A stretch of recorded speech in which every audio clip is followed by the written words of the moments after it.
안녕하세요, 빡쌤이요. 오늘은 장거리 여행을 목적으로 자전거 피팅 그리고 움직임에 대해서 알아보도록 할게요.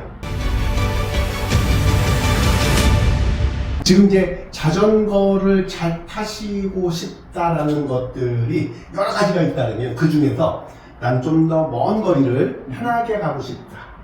두 번째, 먼 거리를 빠르게 오래 가고 싶다. 그 다음에 오르막을 잘 올라가고 싶다.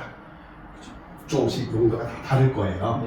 근데 선생님은 좀 긴 거리를 좀 편하게 하고 싶다라고 이야기를 하셔서 그렇다면 이제 투어링 계열 장거리 여행을 목적으로 한다라고 해도 거리가 멀어지면 멀어질수록 빠르게 가는 게 시간을 좀 줄일 수 있잖아요. 그렇죠? 조금 더 빠르게 가서 줄인 시간 동안 맛있는 거 먹고 푹 쉬고 이런 식으로 하는 것이 상당히 효율적일 거예요. 보통 이제 랜더너스라고 하는 200km짜리를 할 때도 똑같은 맥락에서 하거든요. 그러려면 기본적으로 투어링이다, 자전거 여행, 장거리 여행이다라고 해도 기본적으로 레이싱을 기반으로 해야 해요.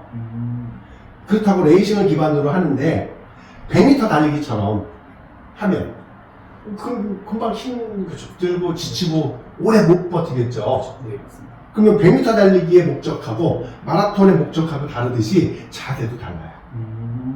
근데 조깅하는 것들하고 마라톤하고 또 다르겠죠.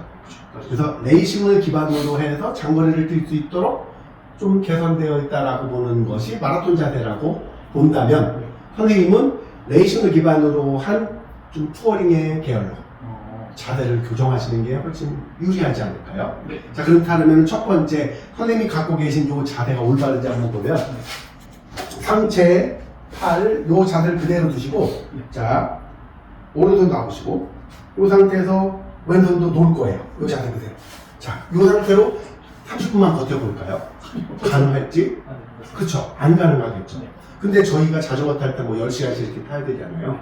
다시 말해서 지금 선생님이 갖고 계시는 것은 100m 달리기와 같은 자세를 갖고 계시는 거예요. 이것을 가지고 마라톤을 한다는 것은 그만큼 힘들겠죠. 그래서 이 자세를 조금 더 편안한 자세를 갖추는 것이 첫 번째 목표고, 두 번째는 편안하면 조금 더 오랫동안 탈 수가 있겠죠. 그런데 오랫동안 타는데 조금 더 빨리 갈 수 있도록 레이싱적인 요소까지 덧붙일 수 있다면 좀 더 빠르게 그리고 오래 버틸 수 있다.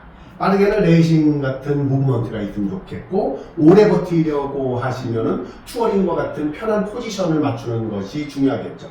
그래서 포지셔닝하고 무빙하고 두 가지들이 다 가능한 그 자세로 선생님한테는 안내를 해드리는 게 맞을 것 같아서, 여기까지는 동의하시나요? 네, 맞습니다. 그러면은 그 과정에 대해서 한번 자세부터 교정을 하고, 그 자세로 인해서 밸런스가 안정될 거고, 안정되면은 그 자세를 바탕으로 해서 무브먼트가 또 안정될 거예요. 그러면 그만큼 사고의 확률도 줄겠죠. 네. 피로감은 당연히 줄 거고, 그래서 오래 탈 수 있겠고, 그 다음에 자세가 안정됨으로써 밸런스가 좋아지니까 그만큼 자전거가 위험에 빠질 확률도 줄어드는 거예요. 확률을 0%로 갈 수는 없지만 0%에 수렴할 때까지 계속 안정적으로 자전거가 넘어지지 않도록 하는 게 이게 중요하고, 그리고 그 다음 단계가 퍼포먼스. 좀 그것을 바탕으로 해서 내가 좀 더 가볍게 올라가거나 평지를 조금 더 빠르게 가거나 이러한 퍼포먼스들까지를 딱 맞추시는 것이 중요하고, 그 퍼포먼스가 만들어졌다고 하면 이 퍼포먼스를 방해하지 않는 위치 값을 가져야 돼요. 안장의 높낮이, 안장의 위치, 핸들의 높낮이나 각도, 이런 것들이 바뀌겠죠. 이 과정을 이제 피팅을 한다라고 하는데, 이 피팅은 퍼포먼스를 방해하지 않는, 그 무브먼트를 방해하지 않는 값을 찾아야 돼요. 그런데 보면 오르막도 있고 내리막도 있고 하다 보면 포지션이 계속 바뀌거든요. 근데 오르막 갈 때는 오케이인데 내리막 갈 때는 그 포지션이 도저히 못 쓸 만큼 피팅 값이 어느 한쪽에 오른쪽으로 가 있거나 아니면 왼쪽으로 가 있거나 너무 높거나 너무 낮지 않는 위치값을 먼저 찾는 것이 우선이고 그 다음에 여러 가지 무브먼트를 다 활용하실 수 있는 중간값을 찾는 거예요.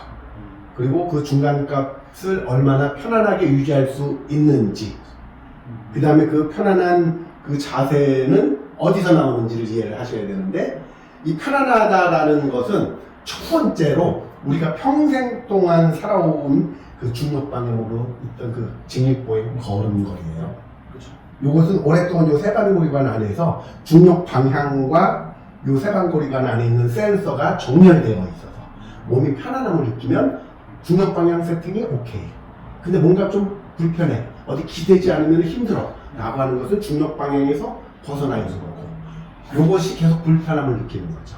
그러면 우리 선생님이 지금 불편하고 그래서 손바닥이 아프거나 목이나 등이 아프다, 어깨가 아프다라고 하는 것은 뭔가 불편한 자세 때문에 기대어 있거나 어딘가에 의지하는 곳이 있어서 그렇다는 거죠. 요 손 핸들 없이 편안한 위치값을 찾는 것이 첫 번째. 그 위치값은 어느 방향이냐면 중력 방향을 먼저 잡으셔야 돼요. 그래서 중력 방향으로 물방울처럼 안정적으로 만들어지는 것이 첫 번째 자세를 잡는 방법이야. 어렵지는 않고 내 감각에 편안함을 느낄 수 있는 그 자세를 저하고 함께 찾아보는 거예요. 네, 알겠습니다. 네. 자, 그런데 아까 자가 피팅을 하신다라고 했을 때 안장이 앞쪽으로 많이 좀 코가 네. 숙여져 있었어요. 네. 이것은 보통 남성분들이 회음부 압박이 있어서 불편하다 보니까는 이 압박 부분을 안장을 내려서 해결하시려고 하는 이런 맥락에서 볼 수 있거든요. 그런데 압박감 때문에 안장코를 내린다. 회음부의 압박은 없어졌을 거다라고 생각이 들지만 이때 체중을 앞쪽으로 쏠리고 있죠. 100m 달리기처럼. 그다음에 노추 자체가 앞쪽으로 쑥 숙여져 있는 거예요. 그래서 여기부터 교정을 하셔야 돼요. 수평으로 두고. 네. 그렇죠. 네. 수평으로 두고 우리 몸이 똑바로 있을 수 있도록 먼저 세팅 값을 정렬해주고 그리고 나서부터 내가 자세를 교정을 하고 그 다음에 무브먼트를 안정적으로 가지고 간 다음에 내가 목적에 맞는 퍼포먼스를 한다고 했잖아요. 세 번째 단계. 그 퍼포먼스에 맞도록 안장의 틸트 값을 조금씩 조절할 수가 있죠. 난 100m 달리기처럼 스프린트에 난 진심이야. 그러면 스프린트에 용이한, 100m 달리기에 용이한 앞숙임이 있는 공격적인 포지션으로 바꾸기 좋도록 안장의 코를 낮춘다. 이럴 때의 목적에 맞는다면 그러면 지금 선생님의 세팅은 맞아요. 근데 선생님은 장거리 투어를 좀 더 편하고 빠르게 갈 수 있겠다라고 했을 때는 약간 안 맞는 세팅이다라고 보는 거예요. 그래서 기본 정렬부터 해놓고 다시 이 자세부터 시작을 해보도록 할게요. 자, 지금까지 빡셈이었고요. 장거리 여행을 편하고 빠르게 하기 위한 피팅 그리고 자세 교정에 대한 방법에 대해서 알아봤어요.